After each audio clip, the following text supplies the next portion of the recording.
It's the start of a brand new season for the Michelin Le Mans Cup. Slightly more conventional season than we had last year for obvious reasons.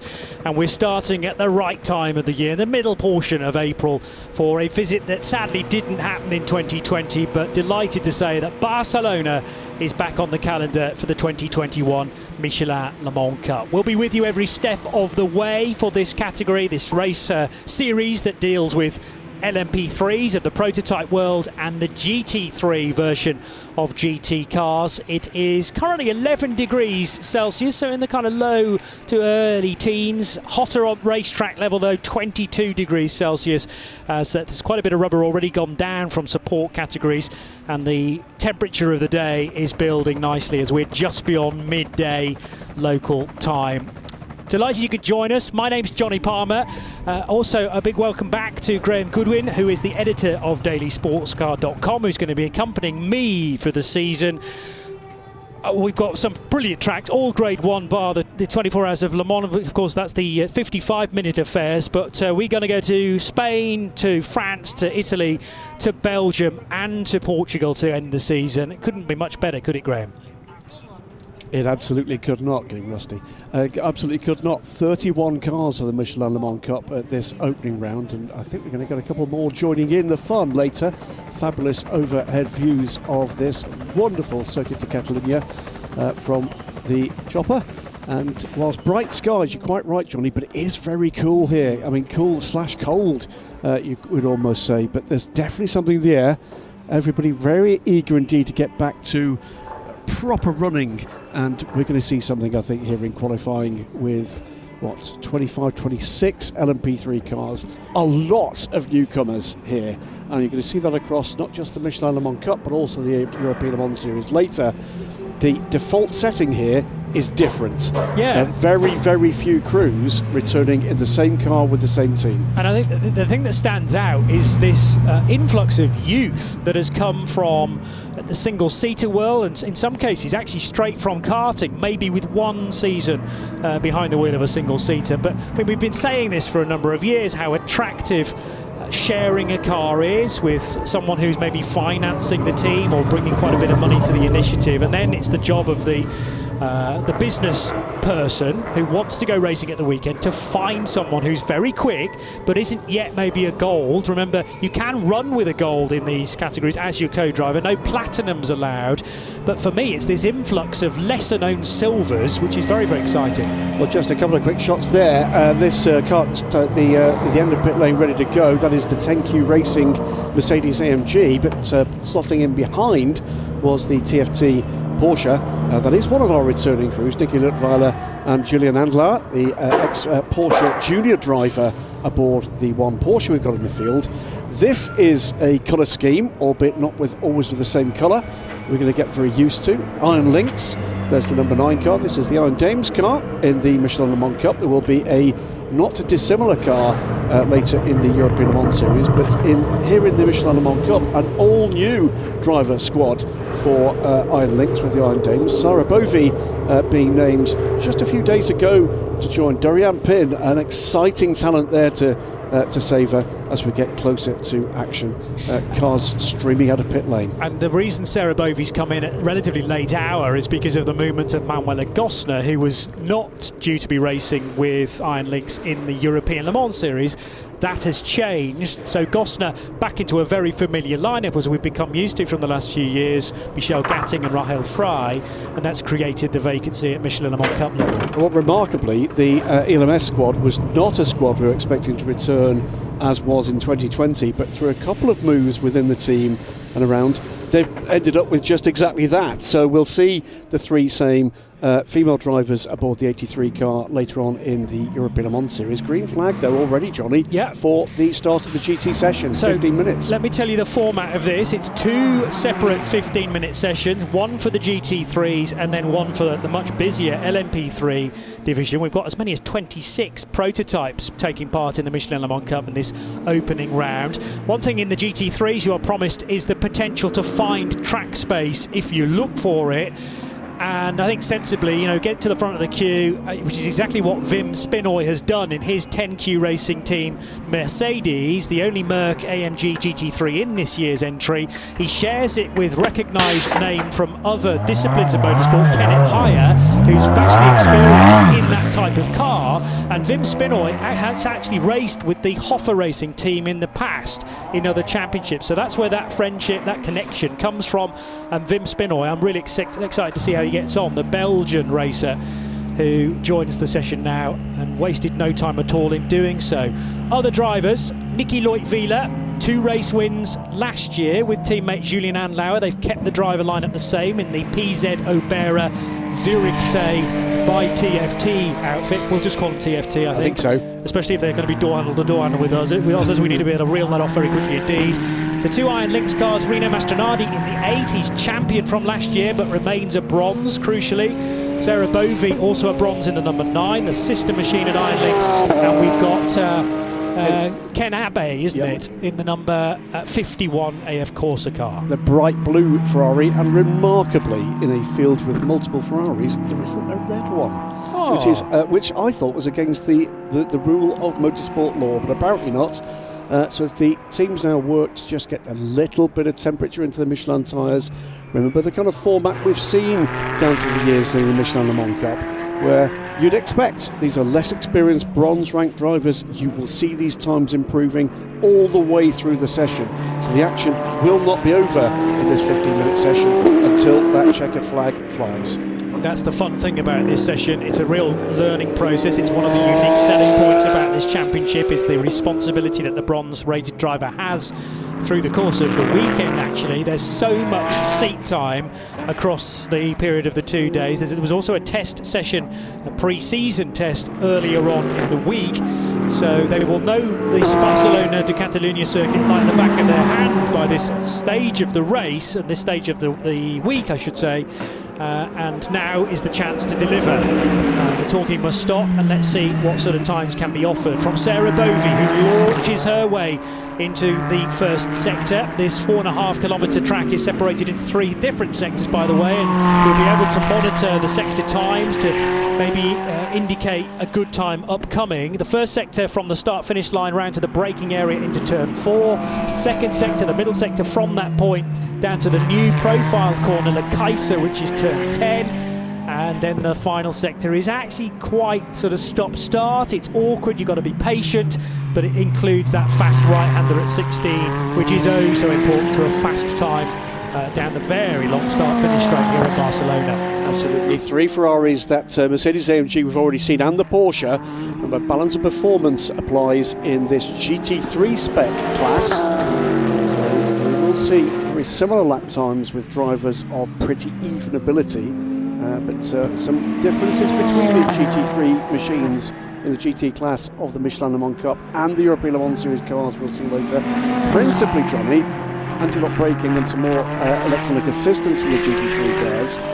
But this Ferrari, spectacular machine with a turbocharged V8, actually one of the few current GT machines that can be reasonably easily converted between GT3 and GTE specification. Yes, you wouldn't want to necessarily do it during a weekend and race to race, but certainly if you are planning to race a GTE car maybe in 7 days' time or in a meeting in a couple of weeks, then it is possible to do. But the beauty of the ABS that is carried by all of the GT cars is that you can really smash that middle pedal when you head into the corners. You need arguably slightly less finesse than you would in a GTE AM car that is on display in the European Le Mans Series. But ABS in itself requires its own skill. You need faith that it's going to work for you as well. So in that respect, you do need to practice your technique, even though it's meant to be a driver aid. So time starting to come in, Graham. Early ones being set by Sarah Bovey. She's fastest, but encouragingly, other cars are relatively close by, and it's going to get quicker, as you've made the point. Absolutely. Remember, again, in Michelin Le Mans Cup, it is the lower-ranked drivers that actually do the qualifying sessions. So all of these drivers aboard these cars are bronze-rated. We've got some pro drivers to come in the race later this afternoon.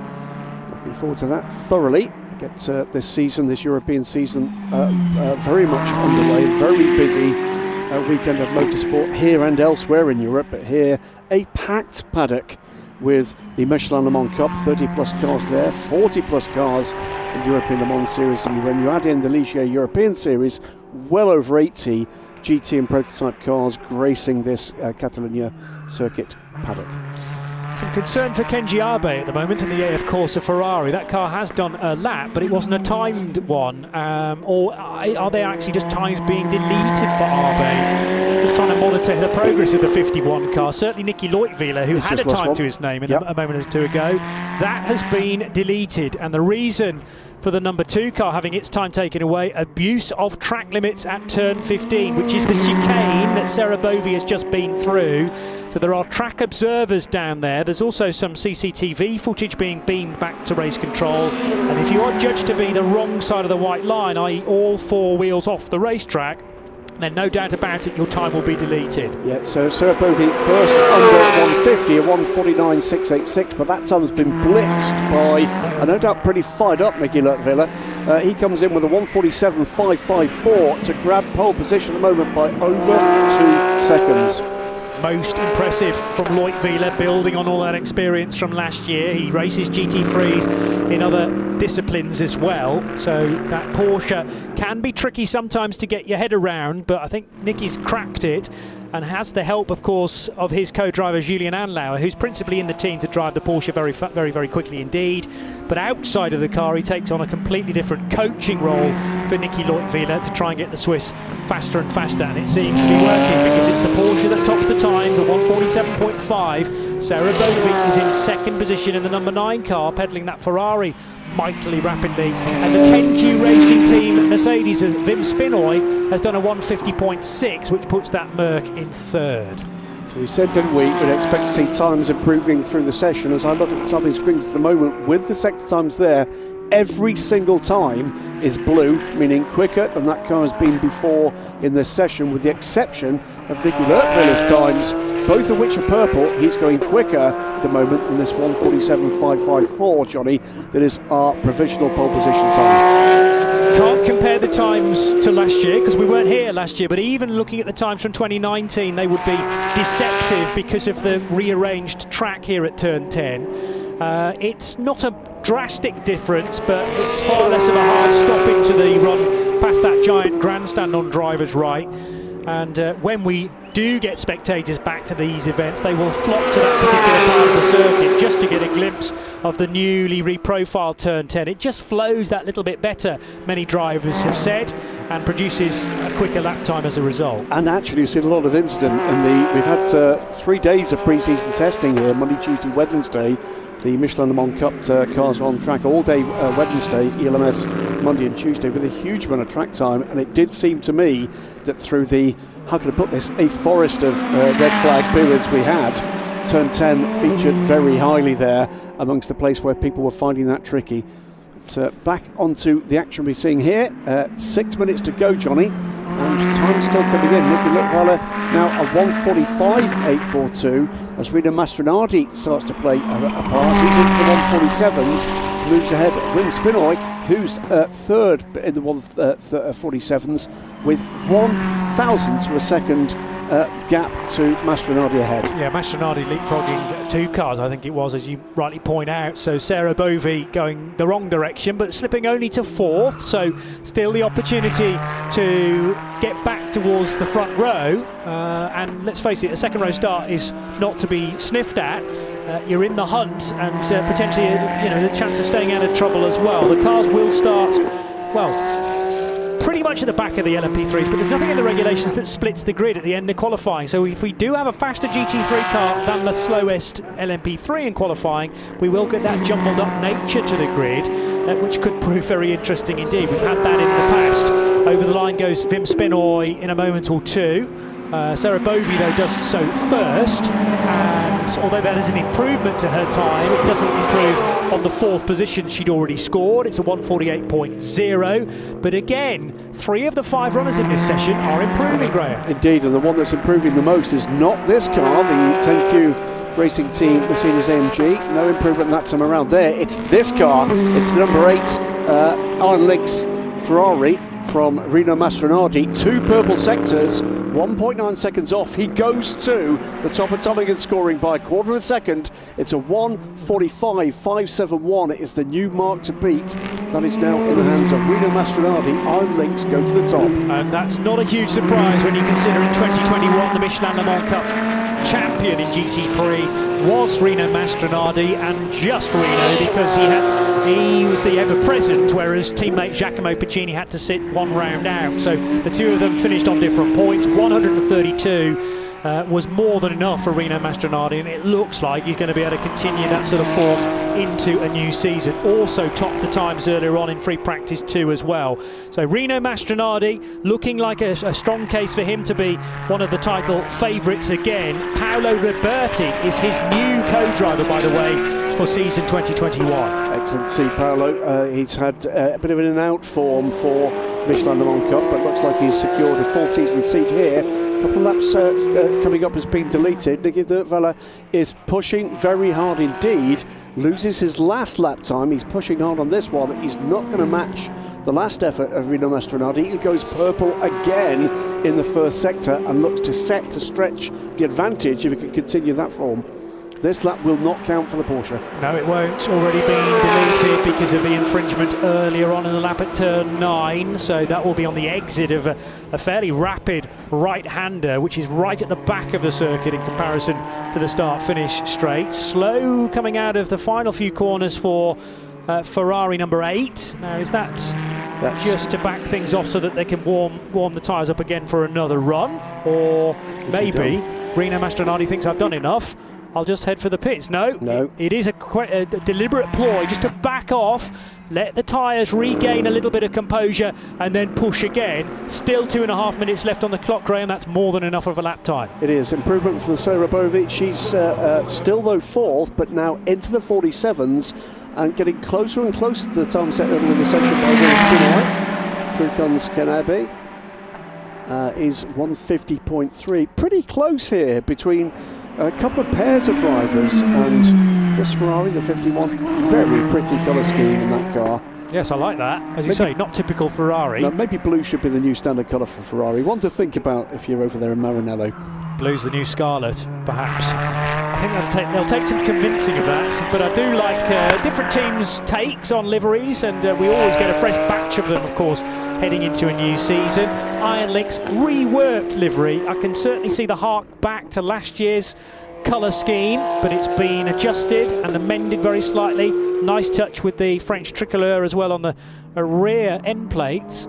Yes, that is the blue, the white and the red, whereas the AF Corsa, rather some of the AF Corsa cars have the Italian 3 colours, and the other Iron Lynx cars actually that are sported in the ELMS have the green, the white and the red of Italy on each of their rear wing end plates. So each car very slightly different, and these cars have to be different, of course, from those GTs that run in the ELMS. It's a completely different specification of GT racing. Out of turn 10 then goes the 51 car of Ken Abe. Sarah Bovi improving once more. Still a minute to go, Graham. Absolutely, she's improved throughout this session. Remember, very late addition to this squad, was here for the test, but has not had the pre-season testing that some of these drivers will have seen. It's the 51 car closing in now on what is our provisional pole setter. 45 seconds left on the clock as they finish this lap. Is there going to be one more go at this for Rino Mastronardi, or is it job done? He's only stayed out. They want to make sure that he's out there and going quickly just in case Nicky Dirtweiler finds something. Doesn't look at the moment as if there's enough under the fast foot of the Swiss driver in the Porsche to quite get onto terms at the top of the timing and scoring.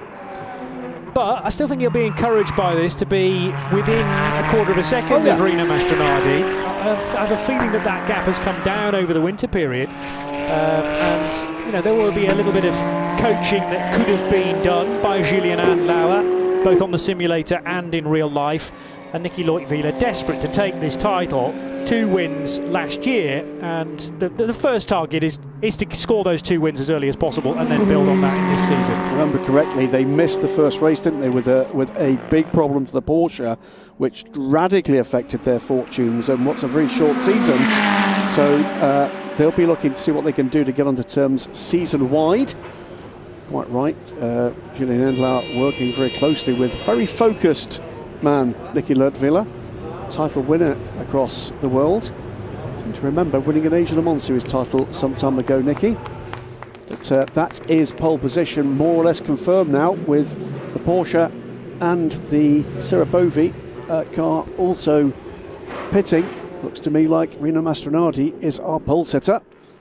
Brief glimpse of Deborah Meyer on the right of shot, who is a former driver with Iron Lynx, now very much, or still very much part of the guiding force within the team, overseeing all the important decisions. So no doubt very, very happy indeed to start a brand new season with success. It's still not been confirmed yet, because the Iron Lynx car will come down pit road now and technically receive the checkered flag in pit lane. Everybody else, though, has got the checker.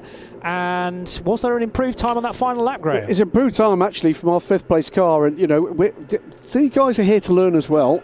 Always good to see all the way through these sessions improved times coming. And that was Ken Arbe, who was following the wheel tracks of Rino Mastronardi. Will probably tell us later. He was probably being held up by the pole position sitter. No doubt. But came in with a 1:49, more or less flat, 0.21. So good to see improvement coming there, and I have zero doubts we're going to see that trend continued as we get further and deeper into the action for this season. Well, that was GT, Johnny. And we move on very swiftly indeed with the LMP3 session in a moment or two. But Serabovi manages to net third place on the grid for the race later today. And in typical Michelin Le Mans Cup form, it is racing on the same day as qualifying. So due to be a 4:30 start this afternoon, Central European time, Central European summer time, that is, as we are in now. And that will take us through till 6:30, but still well early compared to the time that the sun sets, which was about well after 8:30 last night, maybe closer to 9 o'clock. The beauty of racing at Barcelona at this time of year. We have been here when it's been much hotter, of course, and in those years the need to move the European Le Mans Series to the Saturday night, but this weekend is a slightly more conventional one for Michelin Le Mans Cup and the European Le Mans Series, the ELMS race taking place on Sunday. So Rino Mastronardi still busy in the car. We will give him a moment or two to catch his breath, and a chance therefore to speak to the new guy down at Iron Lynx, Paolo Roberti, and some reaction after that great performance from Rino. So I'm joined here by Paolo Rubertini. A great start for this Fjord 2021 Michelin Le Mans Cup campaign with the pole position. How do you feel going into this afternoon now with the pole? Yeah, we are really happy about our result. So we start from pole. Rino did a great job. He was consistent in the lap. So I think we can do a very good race. I don't think you can have any better than team co-driver than, of course, Rino Mastronardi, the current 2020 Michelin Le Mans Cup winner.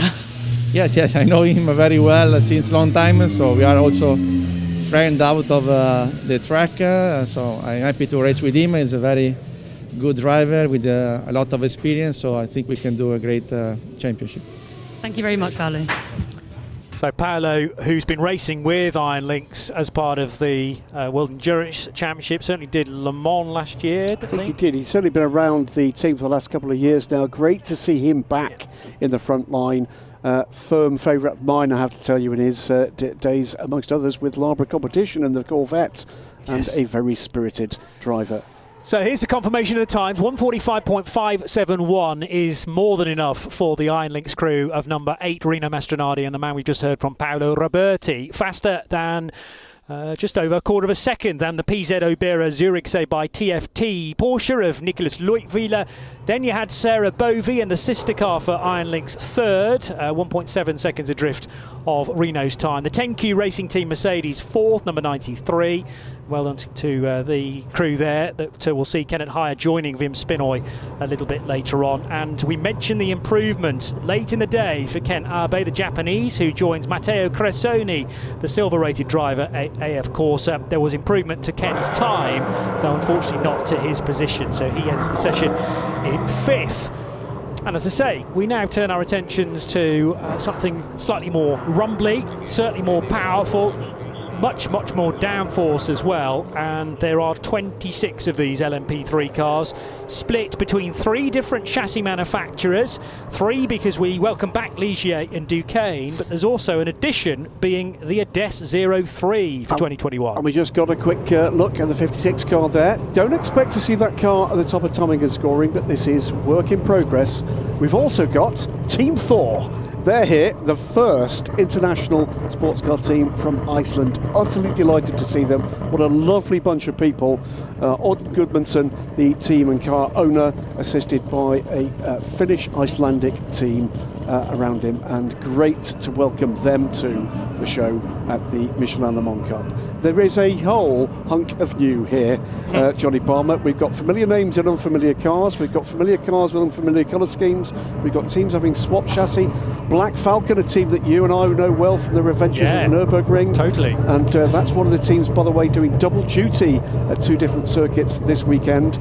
Black Falcon with their first entry into LMP racing. It is not going to be their last. Well, Black Falcon I look at, also Phoenix Racing, who are much more familiar from Germany, in the Wochenspiegel Team Monschau brand, which is carried on the number 11 car, WTM, powered by Phoenix. There's also an out-and-out Phoenix car for young superstar Finn Gersitz, who I'm really looking forward to seeing, only 16 years old, and joining him, teammate Hamza Ovega.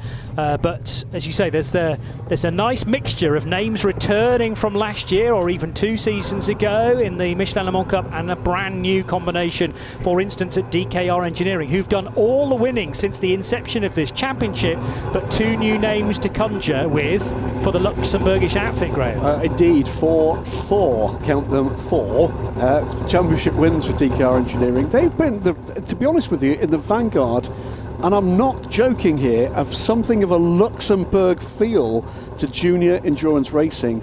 With, you know, we've got the racing experience team stepping up to the European Le Mans Series. Got a number of Luxembourg drivers coming forward, and that's had its effect. 18 car, that's one of 2 Mühlner Motorsport cars with some eye-catching names on the crews for both of those, confirmed very late. We'll get to those as we talk through this broadcast of the race later. But Mühlner Motorsports coming here from pole position at Daytona 24, and the debut of the LMP3 class there, with one of our drivers. It was Lawrence Herr, one of the DKR drivers, in a Mühlner Motorsport car, putting the LMP3 car on pole position. Lots and lots of storylines. They will emerge through, not just through today, but for the remainder of this weekend. And we're going to bring every single lap to you. There's the other of the Mühlner Motorsport cars. This is the all-black 21 machine. Good to see them fielding the second car. They certainly wanted to get out there last year. And Rinaldi Racing, this radical paint scheme, which is an extension of what happened last year. Rinaldi again with 2 cars, the German team that, again, for fans of the Nürburgring, instantly recognisable. It's a very Italian sounding name, Rinaldi, but they are German through and through. Steve Parrow returns with Dominic Schweiger, and Alexander Matschel with Nicola Varone, who actually did the final round of last year's championship, the Argentinian Varone, almost as an audition to a full season campaign in the 66 for this year. We've got a quick look at the United Autosports number 32 car. They're up to 3 cars this year. The Jerry Krautz car with Scott Andrews is here as it was intended to be last year, but the travel restrictions mean that they delayed that effort. This is the second of the Rinaldi racing cars. Remember, this is one of the teams that will be making their debut at the Le Mans 24 Hours later this year, not with the LMP3s. I've zero doubt we'll see them in the Road to Le Mans, but in the GT-AM class, courtesy of some success in Asia earlier this year. So it'll be 52-year-old German Steve Parrow who does the qualifying, yes, because again the regulations strictly permit only the bronze driver to be part of the qualifying, similar to the GT3 session earlier on. There's then a scope for your silver or your gold driver to start the race if you wish. The sensible option generally is to keep the faster driver back to the more important second hour. 3, 2, 1. Pit exit is open for LMP3 cars. Pit exit is open for LMP3 cars. It's also worth making the note that there'll have to be 2 stops during the race, as was the case last year as well. And of the same duration. Correct. I read. So that's the change. The duration of the shot stops will be 130 seconds. There will be 2 of them. And that's linked in to it's a regulation change for this year, but also you recall the issues around fuel consumption for the cars last year. That is still in place. Great to see, by the way, that the winter has not stopped the silky smooth counting backward skills of Eduardo Freitas. Isn't it great to have that voice back on the mic? It's very consoling, I have to say. It makes me know that I'm back at an ACO rules race and all is right with the world. Really nice paint scheme. You pointed this out to me a little earlier on in the weekend for the 73. It is. TS Corsa, one of the late additions to the grid here. We've got 3 or 4 cars because they joined the party late, not full season entries, but I think we're going to see that every single race. 73 car looking as close as a Duquesne DOA can to a 1960s Team Lotus Formula 1 car. No, I can absolutely see the connection beautiful there. colour scheme. Yeah, that deep green, almost British racing green that is carried by the 73. And just behind it, you may have spotted the more unusual look to the Adesse. And it is very easy to spot the 3 different manufacturers. You'll get used to the shape of the noses on the 3 different cars. As the number 7 then turns left for Nielsen Racing with Tony Wells installed. He's given qualification duty, and it was Tony Wells and Colin Noble who took a surprise victory late on last year. You may remember the 3 car already off the road though, and that is John Brownson, the American, who's made a slight error down at turn 10. No harm, no foul though, just jumps over the sausage curb and can rejoin. Hadn't started a timed lap yet. Trouble too, the 7. The 7 car has, I think, started a time. No, just coming round actually to power up was Tony Wells. And did he catch too much curb? It's the sausage curb. It was the sausage curb. That's going to catch people out. It's on the inside of that final turn. He just clipped that and it sent Tony spinning around. It's going to be a time wasted for him. And spot there, by the way, the anniversary livery.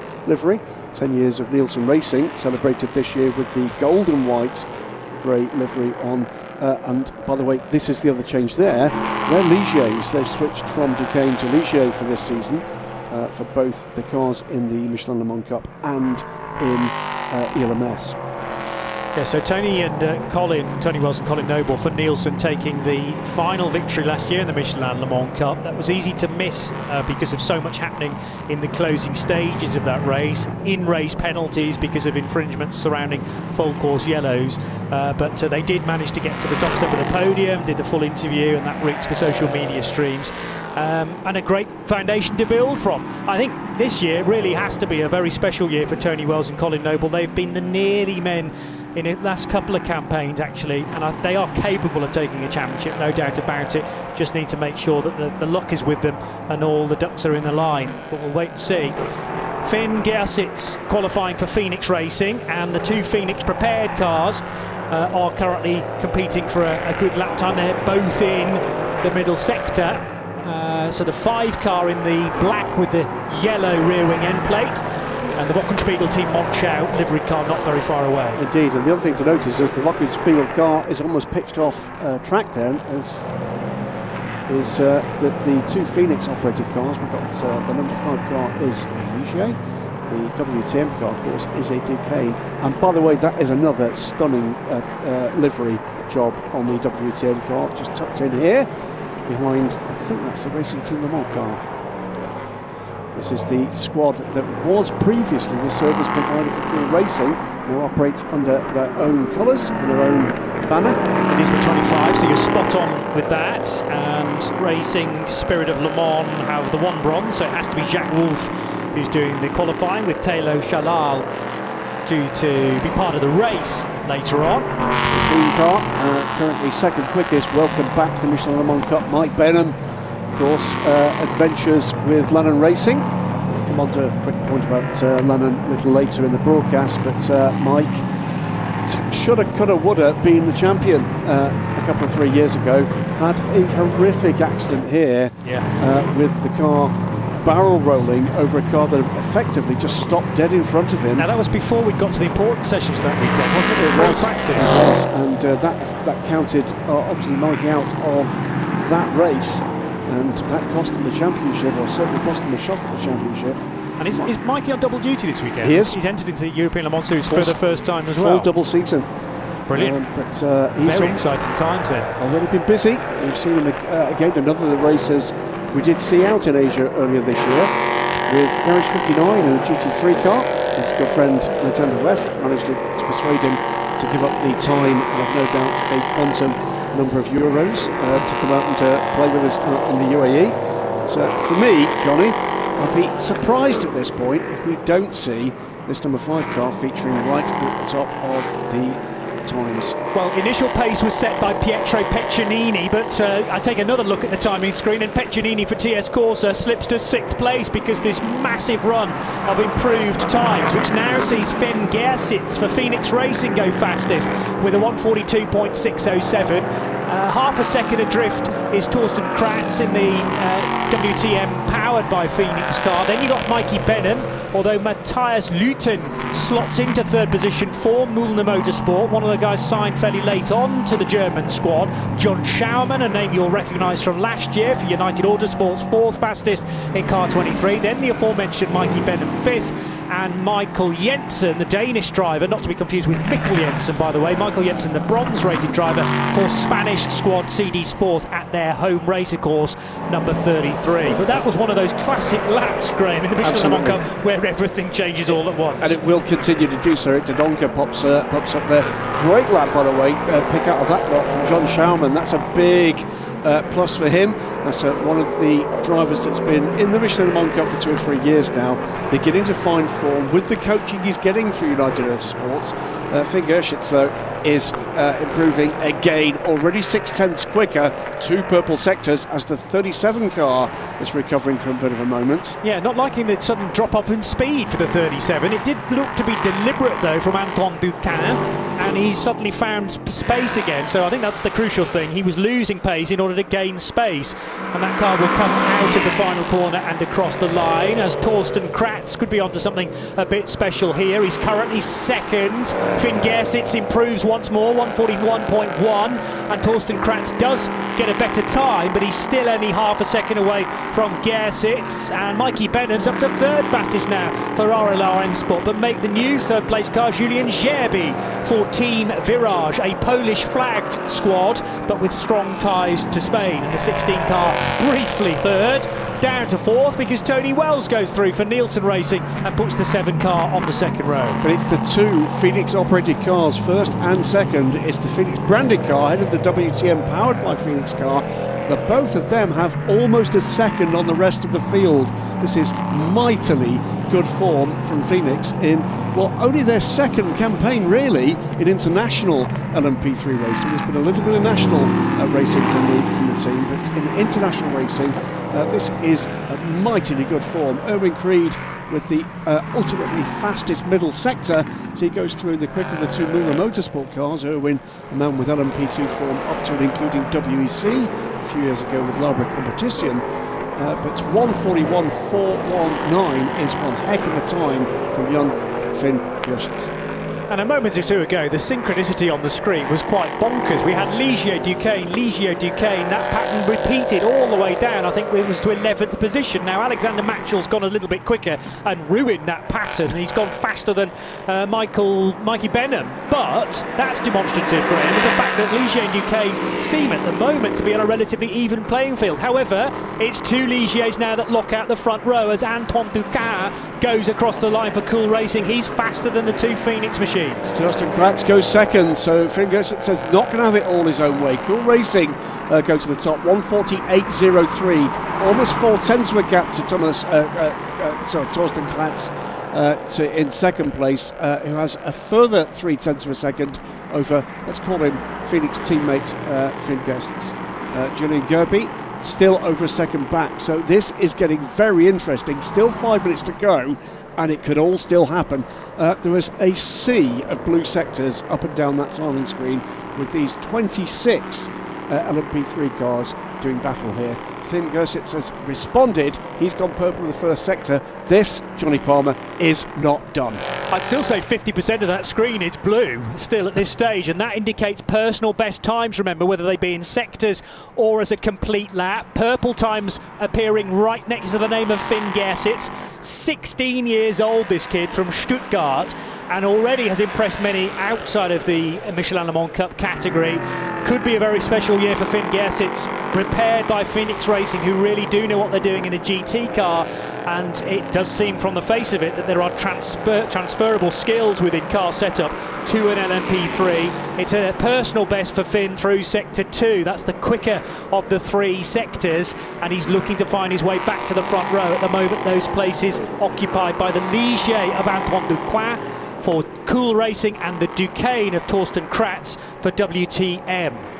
This is a form of racing that is offering all sorts of opportunities for young drivers, and for that matter older drivers, to find their way onto a ladder that is reaching new heights. Here comes the number 5 car. What can happen here? It goes up to second place. It's 0.148 of a second. That's all we've got to separate the two cars at the moment on the provisional front row. 4 minutes to go. This is the opening qualifying session of a brand new season, the 2021 Michelin Le Mans Cup, with Johnny Palmer and Graham Goodwin, who's the editor of dailysportscar.com. There is a change for Matthias Luton, who comes from a long way down for Moulin Motorsport, to suddenly jump up to the second row of the grid for the number 18 car. Team Virage therefore lose a place for Julien Gerby. Mo Smith in the Cool Racing sister car to 37. This is the 69. And remember, Maurice Smith and Matt Bell took a race win last year, so they're capable of some special results in 2021. Mo up to 6th position. Tony Wells, who's been fluctuating really in and around the top 5, now finds himself 7th in the car with the same race number, 7 for Nielsen Racing. And John Showerman, with all that experience coming into this, suddenly given some perspective and maybe realising he'll have to turn up the wicker touch in the remaining 3 minutes if he wants to get onto the top 3 rows. The purple sector from the provisional poleman in the middle sector, and that is outpacing Figgleschitz at the moment. It won't be this lap if that position changes. Being fended off by the Cool Racing man. Still blue sectors coming up, including, should say, way down the order, but into the top 20 for our Icelandic team, Team Thor, Odin Gudmundsson. It's 1:43.9.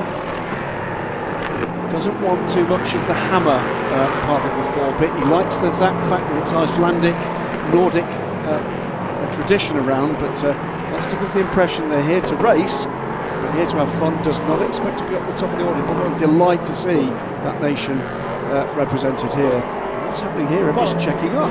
It's almost as if there was a full course yellow call, but we haven't got that on our screen. It is that everybody is slowing down at the same pace, or at least we hope they are, but it's very easy to have an accident there as people try and look for track space, bearing in mind there is just 2 minutes left on the clock. That is over a lap time, but you can't hang around because a healthy lap time around here is a 1:41, 1:42. The very quick guys are into the high 1:40s, but there was really the chance of a motorway style accident there, as the guy several cars back doesn't realise what's going on. Thankfully, contact was avoided. No blue sector in sector 1 for Finn Gersitz, but it was quicker than the pole first sector time from Antoine Duquesne. So the middle sector and third sector are going to be crucial here in the last minute and a half as to whether or not we see whether Phoenix Racing can get on to terms for a pole position run. Torsten Kratz, by the way, going very quickly as well, and quicker than he's been before in the first 2 sectors. This is going to be very, very close at the end of this session, Johnny. So Antoine Ducoin, the 17-year-old, really not with much real estate at all to relax upon. 0.148 of a second is the gap back to Finn Gersitz. So you've got Cool Racing, the well-known Swiss squad, ahead of the 2 German entered, one Ligier, one Duquesne for Phoenix Racing and WTM, powered by Phoenix respectively. But we've got 2 Ligier in the top 4, 2 Duquesnes in the top 4, and only a 3/4 of a minute left on the clock, with Ducoin in the best possible position. Gersitz still finding time, and Torsten Kratz managing 2 PB sectors on the previous lap. And I think they're all together on this final lap, 30 seconds. I think their line is stern, with the WTM car ahead of the Cool Racing car and then the Phoenix Racing car. This will be the final flying lap. There's no change there. It's 4:10 separate the top 3. It's a 10.5 separate the top 2. And all of them capable here of pulling something else out of it. Here's the 73 car, It is the TS Corsa car, further down the order. Yeah, TS are currently 14th with Pietro Peccinini, who briefly topped the session actually in the early stages. Checkered flag is now being displayed, but for that top three that Graham described, occupying the same sector all at the same time, this lap will count. And it looks like maybe Finn Gersitz has the most to give here. He's only looking for a 1/10.5 to snatch pole position away from Cool Racing. And he's snatched a 1/10 of that advantage out of that middle sector. It's the second sector I think is a bit crucial here. The green goes purple in that sector. Where is, it certainly looks to me like Torsten Kratz is out of this, and so I'm afraid is Finn Gersitz. I think they've given that up. I think they've found likely traffic has not played a part. I don't think it is the Cool Racing car that's in front of the Phoenix car. It's the other Cool car, and that is the traffic he's found. Right. Yeah, well, not deliberately by Cool Racing, because that will take quite a lot of reorganisation to try and work out who you're fighting with in qualifying and deliberately slow them up. It's just because this track's so busy with 26 cars all qualifying at once and trying to find the real estate that they require to get the time. Now, did Antoine Ducoin come into the pits at the end of that lap, or is that genuine pace? It really is. Two absolute bests on the final lap, Graham. He's done 1:40.8. It wasn't quite an improvement, but no, you're right. It was within thousandths of an improvement. Was an improved time on the last lap there from the Team Virage number 16 car, Julian Gerby, 1:41.611, as well as Tony Wells also improving his time, but not position with a 1:42.1. I'll say this, as we confirm that Antoine Ducoin is indeed our pole position setter, Johnny. We've got a season ahead of us here, haven't we? Just a bit, because, and we've also got, I think, potentially a really fruitful future for the Michelin Le Mans Cup, because if you are managing to get 16, 17, 18-year-olds interested in this championship very early on, then the bug can catch and they will be devoted to endurance racing potentially moving forward. Yes, they might want to dovetail that with a single-seater career as well, but talents like Antoine Ducoin and Finn Gersitz, getting them in so early is really encouraging for me and the Michelin Le Mans Cup. And testament to Antoine Ducoin. As you say, he had a pretty duff first sector on that final lap, but then he pulled out of the bag two absolute bests. When you added all three together, it wasn't actually an improvement on his time, because it was a 29-second run through the first sector. But any sign of him backing off, not one bit of it. Those behind him did. They said, this is done, there's too much traffic. But he pushed like crazy. And the times then on that final lap were most impressive from Antoine Ducoin. And look at the teams who have actually pulled these talents in as part of their effort here. Phoenix Racing, Cool Racing, Milner Motors. These are teams with ambition. These are teams you're going to see climbing up through the order into the European Le Mans Series, into the FIWC, to the Le Mans 24 Hours as we get into what in my lifetime, my as a motorsport spectator lifetime, one of the most exciting eras I can remember.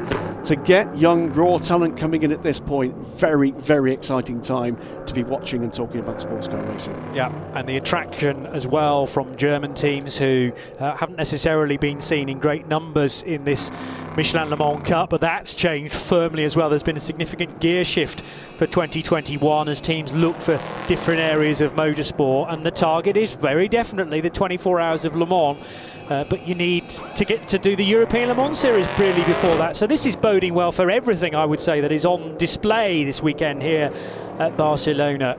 Phoenix Racing then second, just quicker than the sister car from that outfit, the WTTM powered by Phoenix team of Torsten Kratz. Finn Gersitz finishes second fastest, but it's an awesome display from Antoine Ducoin. Let's catch up with his team now, Cool Racing, who is with Hayley Edmonds.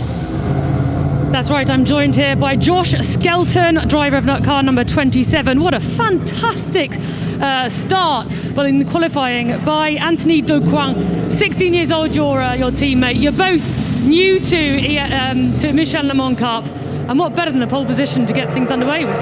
Yeah, Antoine done a brilliant job there, qualifying P1, which puts us in a good position for the race, so hopefully we'll have a good race and see what happens. So Josh, I mean, what are you expecting from this first round here in Spain?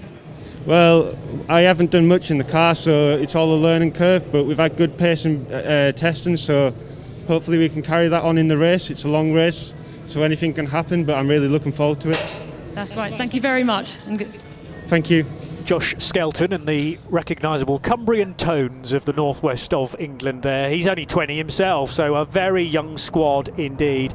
And Anton Ducoin doing the business with Josh, then the silver-rated driver. Confirmation of the times, a 1:40.803 for Cool Racing. They take the first pole of the year in the recognisably numbered 37 for Cool. Phoenix Racing, though, making their presence felt in the championship, no doubt about it, with both their Ligier and Duquesne. Different cars, remember, but that hasn't stopped Finn Geertsits or Torsten Kratz with their speed. Matthias Luton for Mühlner Motorsport will start 4th in the 18 car ahead of Julien Gerby for Team Virage. Tony Wells for Nielsen Racing 6th in the 7 car.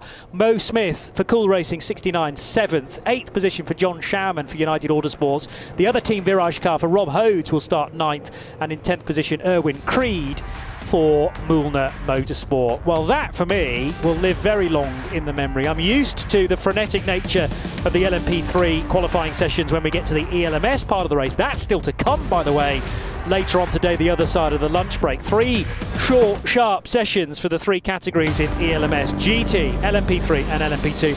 Join Graham Goodin and myself, Johnny Palmer, for that in just over an hour's time. But from the Michelin Le Mans Cup, for now, bye-bye.